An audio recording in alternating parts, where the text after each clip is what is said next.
morning and welcome to Lariat TV News Today. I'm Caroline Waterhouse. And I'm Christina Soto.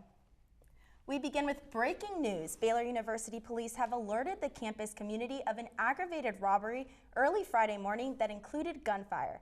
Waco police responded to the 1400 block of Wood Avenue at about 12:50 this morning, where a victim told police she was robbed by an armed man. The woman had just parked her vehicle and was approached from behind the suspect who demanded her car. She told police she jumped back into her vehicle and drove away. The suspect fired a shot. The victim was not hurt. The male suspect fled from the scene a few blocks from campus in a white or red Kia Optima. The Baylor community is encouraged to always be alert and cautious of their surroundings on or near campus. For the latest updates on the case, check out BaylorLariat.com. A new slick dress code policy that was implemented last week created an uproar among Baylor students. Several tweets were posted lashing out at the school for enforcing this policy, and hours later, administrators rescinded the new guidelines. I interviewed the student who went above and beyond to get this policy changed earlier this week. Policy that regulated the length of shorts at the gym. Students were so outraged when they found out they headed to Twitter to tweet about the issue. Nike running shorts are not an obscene type of thing to wear. So I thought that sometimes you have to stand up for the small things, and we should be thought of first before they implement something. One student took it upon herself to email President Linda Livingstone. I was expecting her to get back to me on Monday, and she got back to me on Sunday night, and she told me that, one, she didn't know about the problem, but that she was going to look into it. And then I don't know if my email was responsible for her action to stop this policy or do something about it, but I'm really proud of President Livingstone for that, because I think that she really did take the time and take the initiative and take this opportunity period to show the students that she has our backs.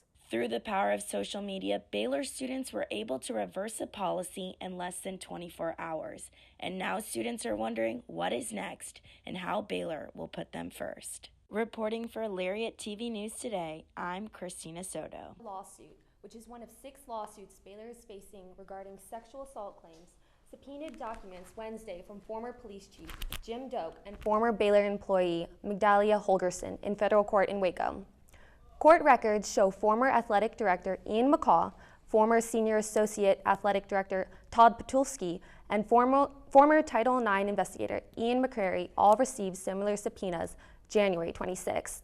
The subpoena requests are for communications and documents about claims of sexual assault alleged by students, faculty, or staff members of Baylor, as well as any documents shared with the Pepper Hamilton law firm or Baylor investigators. The subpoenas also ask for documents regarding the former employee's separation from Baylor and any settlement agreements. The subpoenas were for documents only and not for court appearances. A group of Baylor students channeled the minds behind the happiest place on earth last Thursday as they made the final round of the 27th annual Walt Disney Imaginations Design Competition. Students Andrea de Oliveira, Aaron Saylor, and Josh Martin were one of the 6 teams who flew to Walt Disney's Imagineering headquarters in Glendale, California to present their project to Imagineering executives. This year's theme asked participants to reimagine a ghost town from somewhere around the world. The Baylor students titled their project Lion City, which is inspired by the 1,000-year-old Chinese city of Xicheng. Computer science is a growing field, but it is also an area where women are constantly underrepresented. According to a study by Accenture and Girls Who Code, women are projected to hold only 20% of computing jobs by 2025. Nationally, only 18% of computer science majors are women. Baylor professors Cindy Fry and Yoonji Song say they see this trend on campus, with many women choosing to reconsider their majors. The organization's president, Hannah Pate, said the goal of the club is to create a community for female majors, computer science majors, in which they build up each other. Baylor's Truett Seminary will host the annual Texas Baptist Women Ministry Conference this Saturday. Secretary for the Texas Baptist Women in Ministry Organization, Joanne Sharkey-Renowski, hopes to see more opportunities for women to serve in leadership roles in the church. Only 22 of over 5,600 Baptist churches in Texas have female pastors or co-pastors, Renowski said. The Texas Baptist Women in Ministry organization aims to promote diversity for minority women in ministry. Registration begins at 8 a.m. and the last session will end at 5:30 p.m. Walk-up registration is available. We're taking a trip down memory lane with a new exhibit at the Mayborn Museum. We have a story when we come back. It's not just a school to me, it's home. Home. Everyone's there to help you and to see you succeed. Challenging. Challenging. You're like, I'm here, I can do this. Friends, Friendship. Relationships. there's people that know you and people that are there for you around every corner. It's the shared experience. Rigorous. Growth. Transformative. Tradition. Tradition. Faith. Faith. I've loved every second of it. It's family. It's home. It's Baylor. What started off as a comic book 30 years ago is still one of the most popular children's shows around. The Mayborn Museum recognized its popularity and brought the Teenage Mutant Ninja Turtle exhibit to Texas for the first time. Our reporter, Christina Soto, went to the museum to give us an inside look. Leonardo, Michelangelo, Raphael, and Donatello have come to Texas for the first time, and they will be at the Mayborn Museum till May. We are the exhibit's first stop in Texas, so we were feeling pretty lucky. The exhibit is family friendly and costs around $8 for admission, but for Baylor students, it is free. There's a lot of people now that are in their 30s that grew up with Ninja Turtles that are excited to bring their children to the exhibit and experience it. There's a current TV show on Nickelodeon, so there's been a lot of excitement about it. At the exhibit, you can find out what Ninja Turtle you are most like, complete challenges, and master your ninja moves at the dojo. So the most popular attraction is definitely the pizza shooter. It's in the back corner of the exhibit, and we have different, pizza-sized discs that you can shoot at bad guys. So that's been a hit. The Ninja Turtles are constantly facing obstacles, and at the exhibit you can see what obstacles they face on a daily basis. Like the one I'm in right now. Let's see how I get out of this mess. Oh. Reporting for Lariat TV News today, I'm Christina Soto. The Department of Wellness will host the Fit Well Expo this Saturday in the Foster Campus for Business and Innovation. The Assistant Director of Wellness, Van Davis, said the expo is a day where students, faculty, and staff come together and get information on fitness, nutrition, and stress management. The conference will include free lunch as well as seminars that will cover topics including supplement nutrition and weight training programs for women. Prior online registration is required to attend the Fitwell Expo. This spring, look out for the speaker series, Thursdays at Mayborn Museum, launched by Baylor Department of Physics at the Mayborn Museum Complex. Dr. Cole Matson discussed evolutionary solutions to pollution on Thursday to inform students on how to lower pollution by looking at the molecular level in a population. The speaker series offers students an opportunity to learn more about scientific advancements going on around them and to meet professors who have begun scientific movements at Baylor and other universities. The upcoming dates of the speaker series are February 8th, March 15th, and March 29th. A branch of the Mechanical Engineering Department here at Baylor University is working on rebuilding parts of the human body. Researchers for the Biomedical Experimentation, Design, and Stimulation are working on a variety of projects at the Baylor Research and Innovation Collaborative Facility. These projects include using game consoles to conduct rehabilitation testing and studying the connection between running shoes and stress fractures. Dr. Jonathan Rylander, Assistant Professor of Mechanical Engineering and head of the Bricks Motion Capture Lab, is working on a variety of projects himself in collaboration with several doctors. Rylander's studies are part of an effort to measure the usefulness of current rehabilitation efforts and recommend new treatments in the future.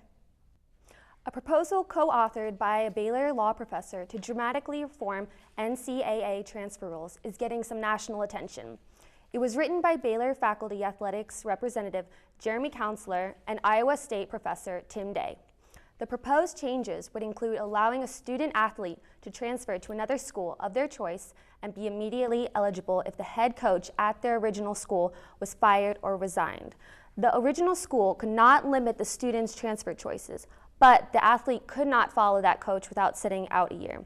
Walk-ons or grad students could also change schools and not lose a year of eligibility. The NCAA has said it is considering transfer reform this year. A Baylor basketball player is standing out this year and is even a finalist for a prestigious award. LTVN's Meredith Aldis is going to tell us the athlete when we come back. It's not just a school to me, it's home. Home. Everyone's there to help you and to see you succeed. Challenging. Challenging. Like, I'm here, I can do this. Friends. Friendship. Relationships. There's people that know you and people that are there for you around every corner. It's the shared experience. Rigorous. Growth. Transformative. Tradition. Tradition. Faith. Faith. I've loved every second of it. It's family. It's home. It's Baylor.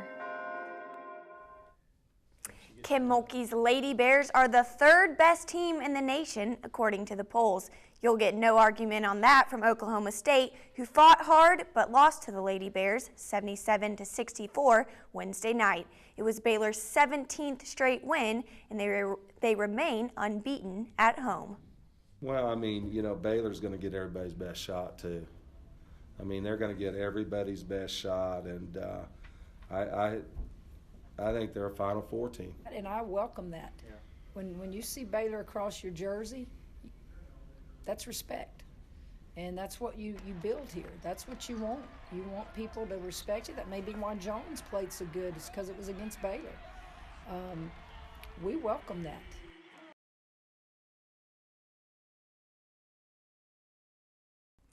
The Bears got good games again from both their starting post players. Lauren Cox scored 23 points and had 9 rebounds, while Kalani Brown added 19 points and pulled down 18 boards. Baylor's now 20-1 on the year and goes on the road to Lubbock to face Texas Tech Saturday afternoon before hosting Oklahoma and TCU next week. Sophomore forward Lauren Cox was named one of 10 finalists for the Katrina McClain Award on Thursday. This award recognizes the top power forward in Division I basketball. Cox is averaging a double-double with 15 points and 10 rebounds per game for the Lady Bears and is leading the Big 12 in blocks at nearly 3 points per game. She has played a big role in the team's 17-game win streak, controlling the paint with teammate Kalani Brown. The 5 finalists for the award will be announced in March. It's a big weekend in basketball for Scott Drew's Bears, too. The men will be battling it out in the Farrell Center against Iowa State at 7 p.m. Saturday. Although the Bears currently ranked last in the Big 12, they almost upset Oklahoma on Tuesday with a close 98-96 loss. Key players to watch out for on Saturday include senior guard Manu Lecomte, who racked up 29 points and 5 assists against OU, as well as senior center Joe Lua-Akuil, who led Tuesday's game in rebounds and blocks. The 3-time defending national champion acrobatics and tumbling team starts their season at 1 p.m. on Sunday against Alderson Broaddus. 3 freshmen and a transfer junior will make their debut on the mat. Also look out for seniors Lauren Sturm and Shayla Moore, who are both previous All-Americans. They hope to lead the Bears to a win against the Battlers. And that's sports. Thank you for watching. We'll see you next week.